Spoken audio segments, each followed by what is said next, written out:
que ça machine moi ma casse. Côté IDPS c'est moi mais au-delà de ça aujourd'hui Jean-Marc Kabound azo pimalwa bête noire et IDPS. Et nous besoin comprendre ma besoin les caté.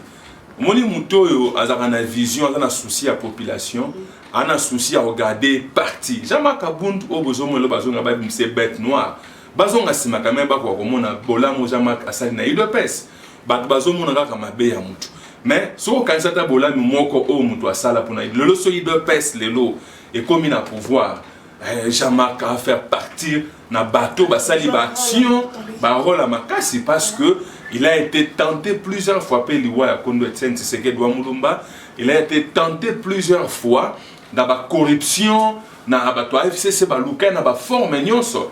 Mais Jean-Marc Kabound était constant. Jean-Marc Kabound azalaki mutu moi se livrer na corruption té et lelo l'UDPS azana pouvoir. Mais c'est un jeune homme oh lelo un modèle pour na jeune politique na soit lelo na kati ya UDPS. To ebi ba instrumentalisation besoin instrumenter ba tout ba finga Jean-Marc a commis bête noire, Jean-Marc a commis boyer, Jean-Marc même moi je vous dis que étant que proche à Jean-Marc, ceux qui va réfléchir va comprendre que c'est un garçon n'est pas Yakutia Mpanza IDPS. Oui, mais le goût de Sakande va le pouvoir, il m'a tiré dans mon tout. A joué avec ses ailes, a commencé à se permettre de tout. On a Toyoka qui cœur, à Tobola, mais il y a cortège à maman bat, et à qui qu'on s'affronter les sous magie, c'est de trop. Il y a un gros minimum d'incompréhension. En sachant qu'il y a joué un rôle important, et comme il s'est peur que. On dirait qu'il y a un intouchable dans l'IDPS. Non, après, Fatih Koutounde la simana. Il est Fatih après. Té, au moins, il aura bateau taxer le logement qui a un orgueil. Nous avons comprendre pourquoi bateau le bel Cambouanati. Parce que même les Cambouans zolo baya sans cynique. Il y a mon konzambo ka Félix Antoine Tshisekedi. Après ça qui mettine dans le bas qui est à la nani, à la membre de la famille. Azala nani, azala mukondi nini, azana droite ya kotambo na sansini. Alors, Jean-Marc baza batu moko be bazara na souci de développement ya mboka oyo. Poto bimara libanda, tout le monde a respect à loi na banzela, comment les gens respectent les policiers, comment ils doivent respecter la loi. Bon, Congo, les Congolais ne toza awa, exact que le président donne les lois, doit se comporter dans le bango. L'incident peut arriver, oui, on n'en disconvient pas. Les lois tournent makambo bandi watu parce que mutu rason sakambata ne batuna point mais oya banda ki wana poni bazo nga kotuna likambia oya banda kite. Famille Tshisekedi on a ndenge nini ya famille président. Famille Tshisekedi za de ça ba loi te. Même bien chef de l'état lo ba yango. Alobi atanga ini na zamu na dikola mibe côté. Ya pesi mibe ko wana. Na Assemblée nationale ba pesa ki mibe ko wana. Bloko nyonso ba trafic et tout ça là ba sans cynique au boye tout ça le président lui-même l'a dit. Bien à la nani il faut respecter. Tant on incident cela mais Jean-Marc a respect à Nzela. Ça il a respect na embouteillage na zotambula mais wana ya bloqué Nzela et c'est parce qu'il y a un incident quand jambe de salut que et comme à niveau wana. Oui, au-delà de ça, as un premier vice-président de l'Assemblée nationale jusqu'à là. Oui. Président il y a eu de peste mais bah humilié pour quand il y a un conflit dans la famille tu sais. Ma boto lié suite, on aurait entendu que ma boto Jean-Marc suite, à la suite ba policier nyonso pas mal escorté ba boto lié bango parce qu'on a quatre humiliation wana. Certainement il y a des poussés qui a une décision.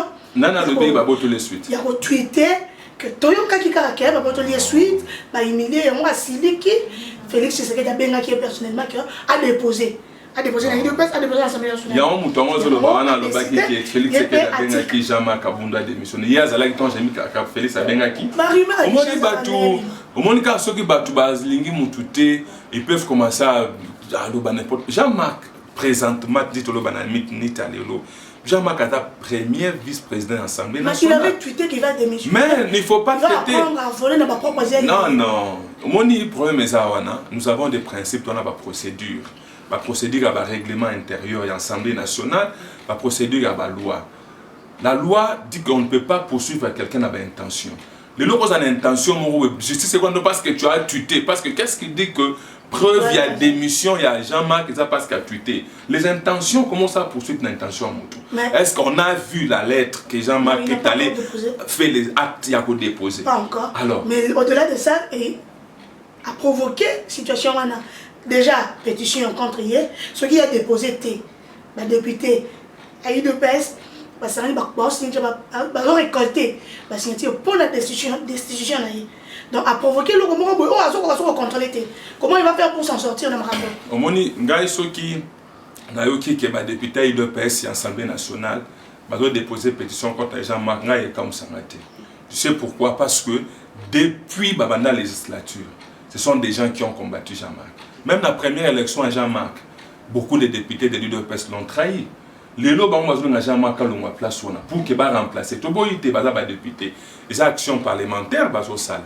Alors, ceux qui ont la pétition contre Jean-Marc, ils ont le choix dans le monde. Ça avec des libossos. Ceux qui vont réussir, ceux qui ont l'échec, ils ont la réussite pour la le monde était que en étant politique, le rôle de cette décision, il y a qu'on déposer. Il aurait fallu à déposer pour nous garder on est en aïe. Pour pas humilier si quoi yo, bah continuer, bah on peut pas profiter d'un mot. Le rôle est banda qui bah on va dire si c'est les cambo ya banda. Mais pourquoi pas banda qui pétition en fait parce que la y jamais. Après c'est vraiment occasion non, pas son nom, n'est pas le non. Après c'est vraiment au moins les gens qui montent mamade. Au moins le loti na ba RFI ba komolo ba ki ba congolais ba tout na haine. Bah le Bélango c'est la honte d'abord pour les partis qui sont au pouvoir. Il y a beaucoup de députés, députés la pétition, ils ont fait quoi? Depuis la législature, les députés, là, moi je peux dire à la population, nous sommes à l'Assemblée, on n'a même pas vu proposition à loi. Oh, député de FES, ils ont FCC, FCC, donc, pour ne fût-ce que regarder les erreurs de la personne, pour voir le cabas qui tient un perchoir. Attaque qui tue perchoir, Jean-Marc a déjà marqué l'histoire dans Mboka, la législature, Jean-Marc a détourné FCC dans force à Jean-Marc. Tous les cas qui sont compliqués, Jean-Marc était devant au fond et moulin, près même à sa mort. On ne les a pas vus. Les lobazogan, les lobazogan, non, ils vont apporter quoi? Ça, tout à la bango. Ça, Jean-Marc, même s'il quitte le bureau, Jean-Marc est toujours député national. Il a été le mieux élu.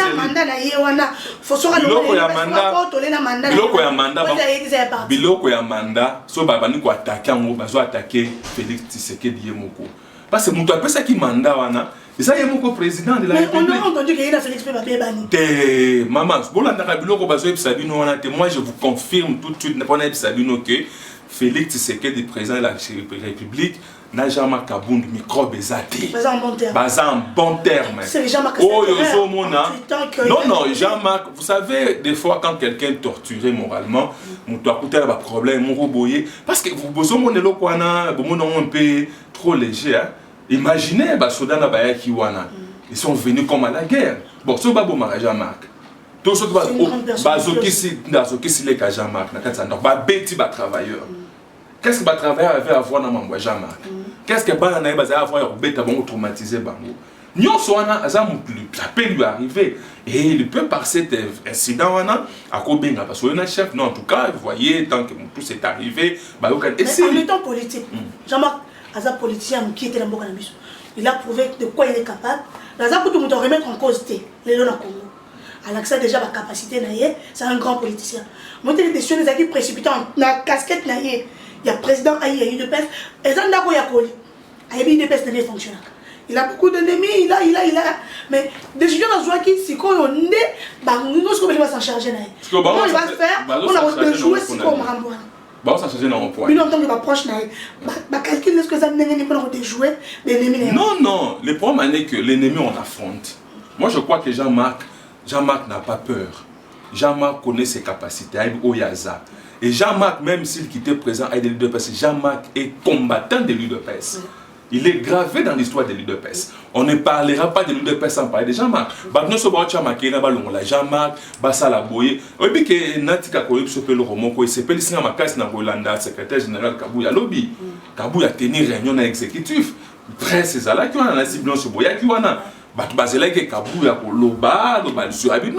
il faut rendre compte à qui des droits. Donc jusque-là, on sentit que respect hiérarchie. Mais Kabouya n'a pas au banque de la poste. C'est Jean-Marc a tombé les deux, parce que Kabouya part automatiquement. Il y aura Kabouya a la poste, Kabouya a évité problème, il y a élection en 2023.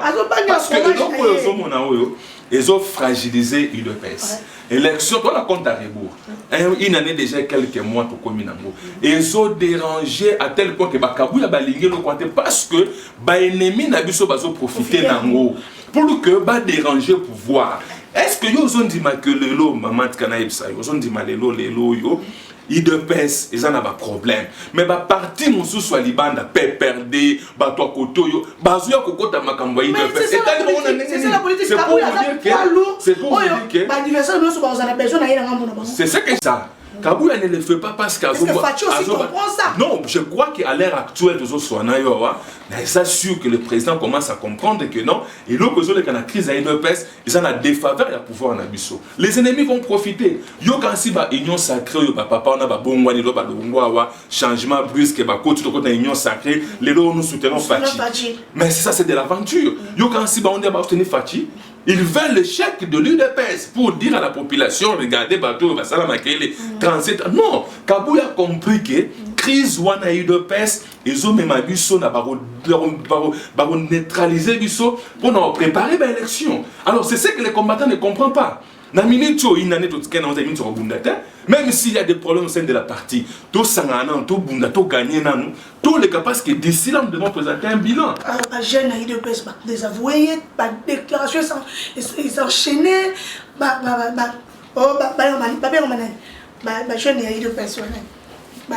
force du progrès. Force du progrès. Désavoués, tout le monde est maman. Mais c'est ma raison. Beaucoup de instrumentalisés na batu. Les ennemis de Kaboun, Balelo, Bachie, donc les ennemis pas de Kaboun, les ennemis de l'UDPS. Les ballons bazo cancelo bazo salawana, le monde les acclame. Non, c'est une honte. Et ça bassé si à niveau sakanate. Si la communauté internationale doit communiquer l'information à Bango pour taxer les Congolais de la haine. Donc ils ont senti que leur problème c'est la personne. Leur problème c'est le parti. Donc les Cambouais de PES, Nengezawana, moi je crois que je peux appeler Batouana, je ne sais pas comment comprendre que Bafan Daniel. Donc quand on attend Oyoyo, attends moi nanda quoi ça dit erreur pour corriger dans un système, pour corriger dans un tribunal. Pour que moi mais il de PES na minute bazo instrumentaliser et majorité bateau pour ça ba bruana. Et ça bateau bon ba que nous lokota batala muka batou susu na ba mumbele kuna baza pena ba combattre pena il de PES. Pour non ça des monité que jamais comme faut s'assumer. Le rôle là aza mal aimé. Elle les a trop. Non elle a pas battu sur balingi. Non monité que et ça vient on voir bien si Azwaki pour la s'imposer la scène politique congolaise. Pour avoir la carrière moulay. Et pourquoi pas continuer le schéma wana, bien on va proche na. PC conseil ta continuer le schéma na on des missions à garder position na yé. À ça peine là na yé ti comme on dit. Il veut pas comprendre. Jean-Marc Aza pour l'intérêt général. Il y a population. Jean-Marc va bazo ko comprendre moi on va dire. Est-ce que même que soit ça marche arrière et il y a une carrière. Yo kanga na bisa. Te. Na solo mo belo ko boye. Tu es beli na mambo nzambe destin atabo blou kamunde nini on comprend atabo empêcher si Dieu a monique mutuana on salawana il sera là on comprendre destin comme ta vie à mutu donc vous devez comprendre que ndenge zawana jamais quand l'intérêt général de la population. Il pouvait le faire même le jour lendemain qui n'est pas déposé. Mais là, vu que les gens, oui, mais que donc salé batou donc il mais non, non, il bon de la boyaki. Bisous dans la résidence Bobo de la qui tout le monde a ma politique pas défilé. Non non. Il a été catégorique. Non non. Mais pourquoi ça la catégorie le problème est ça que Azaki Moutoumanda qui est trop blessé. Peut-être très beau monde, oui, jamais qu'à faire la moelle politique. Mais un homme d'État, quoi, j'ai sous les émotions. Oui, tu peux dire ce que tu peux dire là, mais à quoi rester rattrapé plus facilement. Vous comprenez? Mais Batou Bazo Mona, où est comme liéti? Bazo Mona, quand a tweeté, bon, a tweeté n'a pas intention. Est-ce que vous avez déposé la lettre? Tout c'est la chose qu'on va déposer la lettre. Mais est-ce qu'on va dommage collatéraux, il y a tweet, non, ça fait quoi? Moi je ne trouve pas pourquoi Bazo focaliser quand on a tweeté qui. Il doit s'assumer. Admettons que s'ils étaient décidés depuis longtemps qu'à démissionner à l'Assemblée nationale, vous allez faire quoi? Qu'à trahir? Pourquoi les gens profitent? Ils veulent quoi? Ils veulent la mort de l'UDPS. Ils veulent que l'UDPS crise à la permanente. Moi je crois que les chefs de l'État il faut comme un niveau comprendre que ce n'est pas le moment il y a une crise dans l'UDPS. Bien qu'un mot constitutionnel soit frappé pour s'engager dans l'UDPS, mais tant que référence il y a l'UDPS, parce qu'à mon l'UDPS, moi je pense que c'est le moment qu'il y a comprendre que nous n'avons pas besoin de division dans l'UDPS. Ils ont risqué, Fatia Salva Moukabila Salva PPRD. En 2023, il est candidat indépendant. A tiki benza l'UDPS a postulé en tant qu'indépendant. Ceux qui nous ont canadé, vous avez désordre, beaucoup s'autogérer. Les problèmes sont il y a chaque parti il faut bien préciser les choses. Il y a chaque parti qui a pouvoir de diriger l'UDPS. C'est Jean-Marc, secrétaire général, y compris la suite. Chef de l'État en tant qu'autorité, moi, parce qu'il y a un donc, mais aujourd'hui, parmi les ennemis, au bazar Banda Kalawana, Bachia Bambo manger pour se battre. Donc, il faut que Jean-Marc Kabou, il y a un commissaire de l'UDPS bien privé là-bas. Jacques May, consort, nous sommes pas frustrés. Paul Chilom va frustré. Il y a un moment où occasion on peut pas remplacer. Par exemple, on a éternellement beaucoup à la banne et bien papa t'a encore fatigué à testament. On a peu de testament et tiens c'est qu'il les a Félix c'est qu'il Kaboun. Parce que bazawana ba nyonso na bazoganga ba Paul Chilum l'air via linga kenda qui malade. Nani oya fanda na vie boy via solo nae.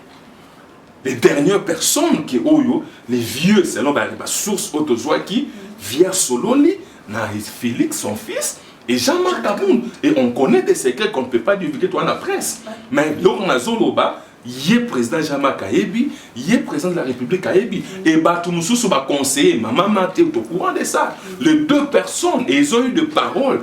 Les gens cherchaient à diviser Félix et Jean-Marc Kaboun depuis même l'UDPS. Tant Jean-Marc Kaboun a démissionné qui comme secrétaire général du nouveau président qui était Félix Tshisekedi, les gens sont venus, ils ont eu du mal, non Jean-Marc à cause de la secrétaire, Jean-Marc la secrétaire.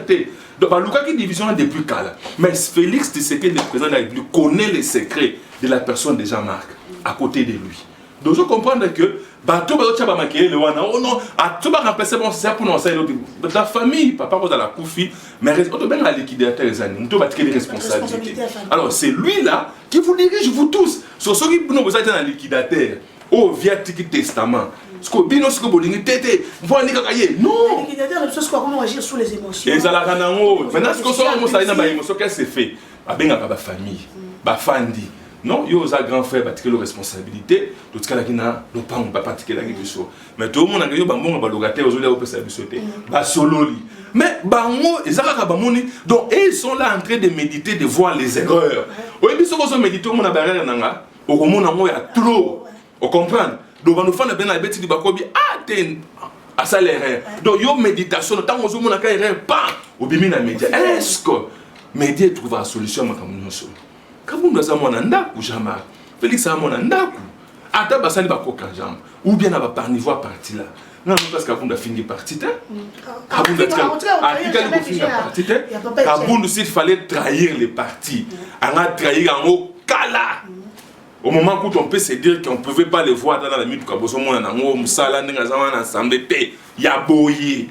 Ya zo kemba penda boye mais souci à regarder parti. À ça là quand les lois au Cameroun a trahi parti pour ça non parce que bien on ça il dépasse présentement là ba objectif na minusio na minute les années vision la bino beaucoup de ça on est ni vous pensez que c'est réunir en congrès que c'est réunir éviter pour ça la nini pour na résoudre le problème ils ont payé la carte dépasse le problème à résoudre la minute les arrêts d'abord unité souci na ngai étant que proche à Jean-Marc et puis membre à UDPS souci na ngai za nazobenga bango nyonso na unité secrétaire général de la SAZU moral wana a ça l'effort exécutif na bango nyonso unité moni baloba na UDPS être un cadre et ça privatiser sa charge de l'okabou ya zo senti charge wana pour les ongelier mais je crois que nzamba ko doter na ba sagesse moko boye akoka ko réunir niveau unité, niveau chef, Otoyo,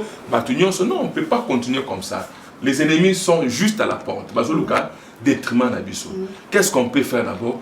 Tout en cap vers les élections, pour tous voir deuxième. Le Sogi de PES a raté deuxième mandat aussi.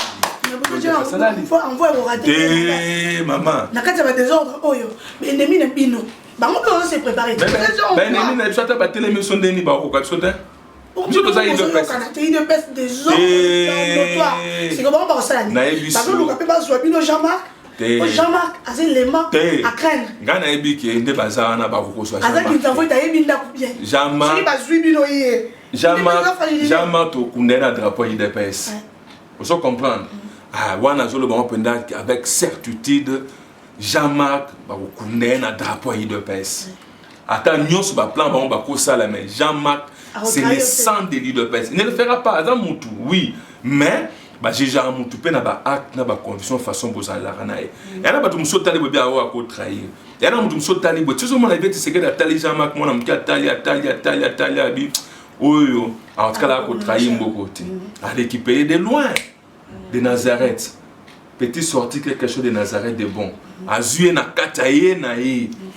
tous contre ye bavie nyonso wana dayar ye mwana wuti wapi otikatanga mwana katumbi mutu atindi ye ezalaki bongo une négociation pour partir comme ya katumbi mais les gens avaient vu comment Jean-Marc atelemelaka likambo comment agada idps ntango asala déclaration abi idps eza ya koteka te idps eza ya kodefisa te donc comprend que c'est difficile ya komona Jean-Marc atrahi idps Jean-Marc po atrahi idps masala yango kala on les connaît très bien asina bato baolandanga bao bayebi Jean-Marc aza bateau ba mimi partout on a pouvoir comprendre tous ces gens là ça bateau on a besoin le testament du Sphinx Tshisekedi Félix Tshisekedi de Jean-Marc Kabund. En tout cas merci papa Konkonde tant les amukié to solo là na ba mission mususu lelo to chité autant wa pesi biso les amukié mingi to luka sous occasion ya ko enrichir sur matière moi lelo basuka na bateau de pes na Jean-Marc Kabund, na président de la République. Donc, moi, je vais souka la bango nyonso pour Baroland, certainement. Moi, je vais souka na Koloba, la qualité membre de l'UDPS, depuis proche à Jean-Marc. Je crois que la seule chose à ma cas, c'est ça, c'est qu'il y a une unité. Bak tiano mai na baver na bango, total la liboso place tozo kende. Et le ballon Félix tant le baki na Kasai, abi kutuye kutoka. C'est-à-dire, là où nous allons devant, les actes clairs. Les bossos to kende, les a coupés là. Donc, et que le soleil, à un moment donné, couvert des nuages. Mais ça ne signifie pas que le soleil est mort. Mais quand les nuages vont se dissiper, la lumière. La bénédiction, quand la bénédiction vient, il y a un trouble. Ils doivent comprendre que la minute, regardons l'intérêt du parti. Parti il faut qu'on protège. Parti il faut qu'on garde. Parti il faut que pouvoir aussi longtemps que possible. On comprend. De l'obéissance dans la population, le peuple quinois, les Congolais, les Bissikanos, les Bazali, balanda baloyenge zoleka wana teo balobi ba désavoué ba saliboye minga lo bana katana te mais le kwezawana to garder pouvoir n'engé secrétaire général à lobby to kena unité tous en ennemi moko autre pour affronter en 2023 pour trouver sa chance na Félix Tshisekedi à kena deuxième mandat donc la cinq population na ndenga calme bafanda nien et le roman ko ezate harmonie entre Jean-Marc Kabund et président Félix Tshisekedi et le microbe en tout cas merci beaucoup merci fidèles téléspectateurs pour aller l'autre Suki Awa toujours rendez-vous prochainement même chaîne avec le même plaisir au revoir.